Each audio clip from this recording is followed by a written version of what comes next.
जय श्री कृष्ण दोस्तों, आप सभी को हमारे चैनल संस्कारी संध्या में स्वागत है। चलिए जाने की मोक्षदायक काशी व्रत कथा, इससे जुड़ी पूरी जानकारी पाने के लिए वीडियो को पूरा देखें। सनातन धर्म में मार्गशीर्ष महीना बेहद ही पवित्र माना जाता है और इस महीने में पड़ने वाले व्रत त्योहार भी खास महत्व देता है। मार्गशीर्ष माह के शुक्ल पक्ष में आने वाली एकादशी को मोक्षदायक एकादशी कहते हैं। इस दिन भगवान विष्णु की पूजा की जाती है। ये एकादशी 11 नवंबर दिन बुधवार को यानी आज मनाई जाएगी। इस एकादशी को व्रत रखने से व्यक्ति की सभी मनोकामनाएं पूर्ण हो जाती है। ये मोक्षदायक एकादशी व्रत कथा जरूर पढ़ें।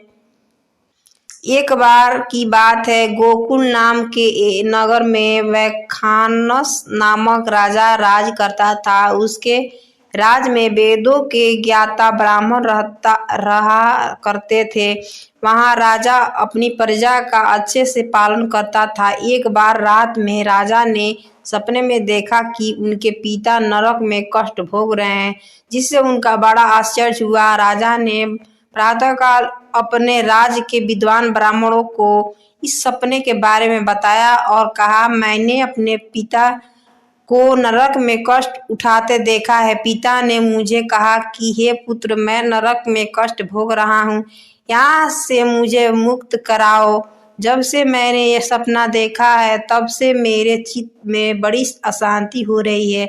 मुझे इस राज, धन, पुत्र, स्त्री, हाथी, घोड़े आदि में कुछ भी सुख प्रतीत नहीं होता है। राजा ने ब्राह्मण देवता से कहा कि इस दुख के कारण मेरा सारा शरीर जल रहा है। अब आप कृपा करके कोई उपाय बताइए जिससे मेरे पिता को मुक्ति मिल जाए। साथ में राजा ने कहा कि उस पुत्र का जीवन व्यर्थ है जो अपने माता पिता का उद्धार ना कर सके। एक उत्तम पुत्र जो अपने माता पिता और पूर्वजों का उद्धार करता है, वो 1000 मूर्ख पुत्रों से अच्छा है। ब्राह्मण ने कहा, हे राजन, यहाँ पासी भूत भविष्य वर्तमान के ज्ञाता पवित्र ऋषि आश्रम है। आप उनके पास जाइए, वहीं समस्या का हल निकलेगा। राजा मुनि के आश्रम की तरफ चल दिए। वहां राजा की मुलाकात पर्वत मुनि से हुई। राजा ने मुनि को साष्टांग दंडवत किया। मुनि ने राजा से उनकी कुशलता के बारे में पूछा। राजा ने कहा कि महाराज, आपकी कृपा से मेरे राज्य में सब कुशल है, लेकिन मेरा मन बिल्कुल भी शांत नहीं है। ऐसा सुनकर पर्वत मुनि ने आंखें बंद की और भूत विचारने लगे। फिर बोले, हे राजन, मैंने योग विद्या से तुम्हारे पिता के कर्मों के बारे में जान लिया।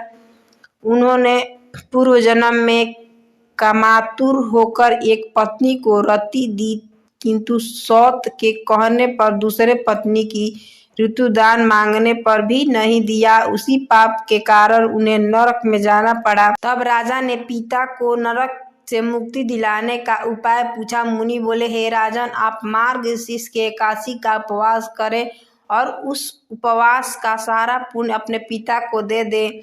इसके प्रभाव से आपके पिता को नरक से मुक्ति मिल जाएगी।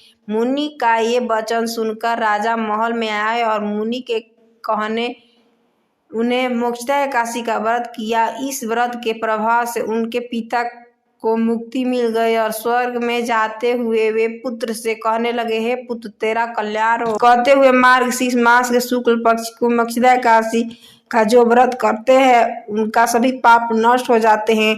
ये व्रत मोक्ष देने वाला माना गया है। इस दिन गीता जयंती भी मनाई जाती है। इस एकादशी तिथि पर गीता का पाठ अनुष्ठान प्रारंभ करें और प्रतिदिन थोड़ी देर गीता जरूर पढ़ें। अगर वीडियो अच्छा लगे तो चैनल को लाइक, सब्सक्राइब, दोस्तों के साथ शेयर कर देना। धन्यवाद। राधे राधे।